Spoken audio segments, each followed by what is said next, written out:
heroin. Who was the Beast 666? Half a century after his death, a whiff of sulphur and brimstone still clings to the name of Aleister Crowley.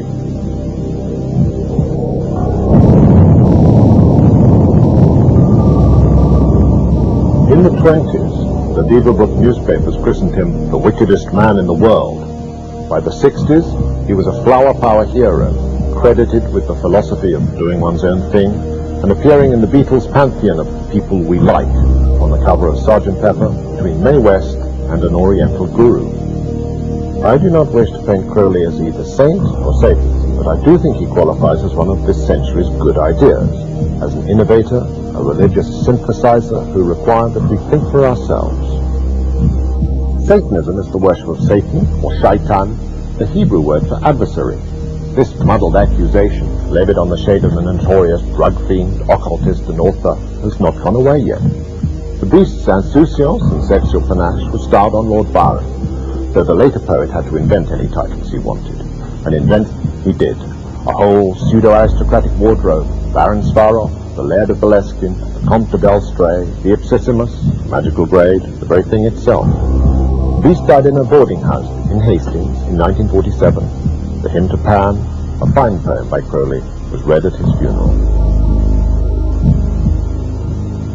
Born in 1875, Crowley was brought up amidst religious dread and Victorian morals, which he reacted against with all the force of his considerable personality. Queen Victoria, A.C. wrote, was sheer suffocation, a vast thick fog that enveloped us all. We could not breathe, we could not see, the spirit of her age had killed everything we cared for. And it was against that spirit that the shaven-headed enfant terrible of Leamington took his strongest and most modern actions.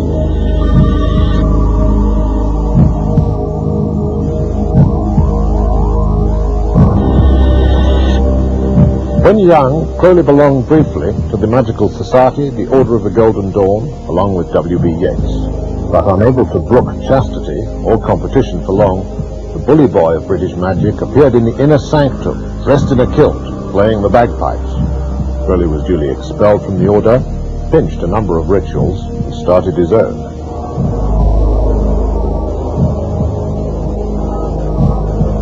Crowley, a bisexual, liked sex and drugs, lots of drugs. Ether, alcohol, anhanolium lewini, opium and its derivatives, cocaine and heroin. The speed with which Crowley's successive wives and consorts fell into degeneracy in alcohol was remarkable, as the Beast, codenamed Krata Perdurabo, I will endure, trudged on in his self-appointed mission to save the world. Certainly Crowley preyed on the weak. To trample his loved ones into the primordial slime became a sort of Nietzschean imperative for Crowley. Indulgence in coke and heroin played their part as ever in this kind of destructive, egotistical behavior. Opiates were freely available over the counter for the first 50 years of the Beast's life. Aspiring junkies, take note of the connection between loss of libido and drug abuse in his intensely self-scrutinizing diaries, chastening thought, hardly diabolic. The Beast, like messiahs everywhere, went all the way and blurred the line between self and others. But we don't have to go all the way with AC to recognize the value of the areas he explored in the unconscious. If Crowley was not a Satanist and not a saint, then what was he? There is his unusual claim to have founded a religion, something very un-English. Gerald York was a sometime disciple and told me he thought Crowley, whom he called Old Crow, was a failed magus. Gerald had a talisman made from dried semen and menstrual blood on paper, created along Crowleyan lines, and he had consecrated this talisman with the aim of magically drawing together all of Crowley's manuscripts. The operation, he said, had been successful.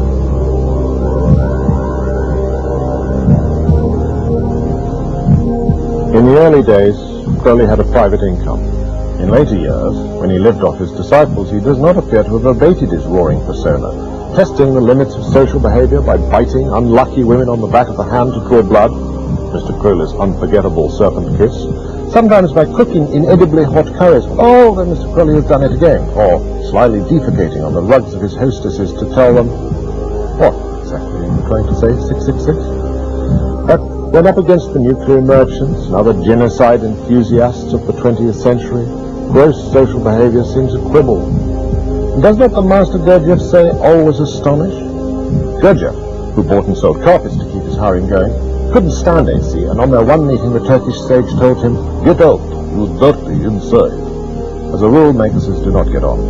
Perhaps Gurdjieff had heard about Aleister's trick with the rugs. Crowley, on his drive to save the world, had taken up an Oriental tantric process, concentrating the will during the moment of orgasm. In Tantra, it is called the left-hand way. Crowley called it sex magic. The wish, according to devotees, will get you what you need, not everything you ask for. There is a school of thought that suggests he was the first sex instructor of the 20th century. If he occupies this position, it is by default, as sex explorer is closer to the mark, supping on the juices of himself and his companion of choice for their rejuvenative powers. He was in his 70s, plagued with asthma when he died, so it is not clear whether Dr. Crowley's special formula worked or not. W.B. Yeats and the Duke of Windsor went in for the rejuvenating effect of monkey glands. It takes all sorts.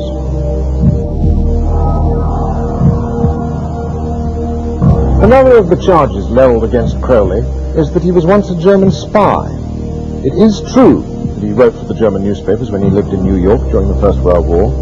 He'd run out of money living in Manhattan. The beast, tongue as ever in his own cheek when it wasn't investigating someone else's, wrote deliberately wild propaganda for a pro-German magazine, even giving his aunt's suburban address out as a target for their bombing. If his aunt forgave him, we should. More than anything, Crowley was a victim of the rise of the popular newspapers. In the 1920s, when Crowley was living in Sicily, D.H. Lawrence, that other monster, was living over the other side of Etna from Old Crow. Lawrence, of course, had run off with the cousin of a German fight race. Like Crowley, he was not only sexually obsessed, but downright unpatriotic. They could have met, they didn't. But history can be rewritten in the movie. A walk-on part for Lawrence, foxy and hirsute, peering out at his shaven-headed rival from a post office queue in Cefalù, watching the swirl of Crowley's purple cape as he strides past like a cod Roman emperor in the sun. 3 snapshots of things which actually happened at that same time. Old Crow doing coke, writing potboilers for 5,000 words a day to keep his commune afloat. D.H. Lawrence's books, the subsequent staple of spotty teenagers, are being burnt by the public hangman. And Lawrence's nude self-portraits, the frontline, challenging Victorian values, are being seized from a London gallery. Today, Lawrence has long been rehabilitated as a voice of sanity in spite of his frequent silliness. But Old Crow, diabolical druggie, is still to return from outer darkness in the place of wailing and gnashing of tabloid molars. It was not in fact Beaverbrook and the British gutter press that finally destroyed the logos of the Eon's uneasy love nest. Benito Mussolini would brook no opposition and banned secret societies in Italy. Old Crow, who in his time had joined more Masonic lodges than he had trouser legs to roll, was given a week to leave. One of Crowley's guests, a brilliant mathematician, who had been in Crowley's thrall, had earlier died from enteritis. Crowley naturally was blamed in the papers for the death of a disciple and returned to England a public scoundrel, a position he deliberately misunderstood for fame. Crowley on it his catchphrase was, "Do what thou wilt shall be the whole of the law," a parody of St. Augustine's "Love and do what thou wilt." In 1904, Crowley had dictated to his wife a tract entitled The Book of the Law, which he subsequently came to believe was going to replace the Bible. Augustine was from Numibia and repented his excesses. Crowley was from Leamington in Warwickshire, and like Edith Piaf, regretted very little. There's wickedness for you.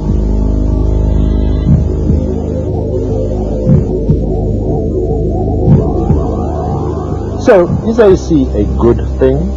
Astrology and the I Ching are just 2 of the Eastern esoterica, unheard of or unusual at the time, that he championed, and that are now in our commonwealth of knowledge. A self-consciously false messiah in the modern mode, he demanded, amidst the self-mockery, that we think for ourselves. More of the beast's purple prose is in print and on the lips of the young now than ever before. He would have said, "I told you so." However, It is Crowley's rival, the poet Yeats, whose verbal magic was soaked in Golden Dawn symbolism, who should have the last word. Yeats wrote, "Somewhere in the sands of the desert, a shape with a lion body and head of a man, a gaze blank and pitiless as the sun is moving its slow thighs, while all about it reel shadows of the indignant desert birds. And what rough beast, its hour come round at last, slouches toward Bethlehem to be born." Penned in 1921, the lines had been taken as foreshadowing the West's collapse into fascism. They could also describe the beast, trying to live up to the impossible absolute of the bleak poetic marvel that was his vision and inspiration, as well as Yeats's. Life, not Satan, let Crowley down. Yeats is right, though. Today, love him or loathe him, the beast's hour is coming round at last. Drugs, sexual excess, anarchy and egotism, a true mirror for our times. The 1993 Oxford Dictionary of Quotations has finally embraced his catchphrase, "Do what thou wilt shall be the whole of the law," and a movie of the beast is overdue. Love is the law, love under will.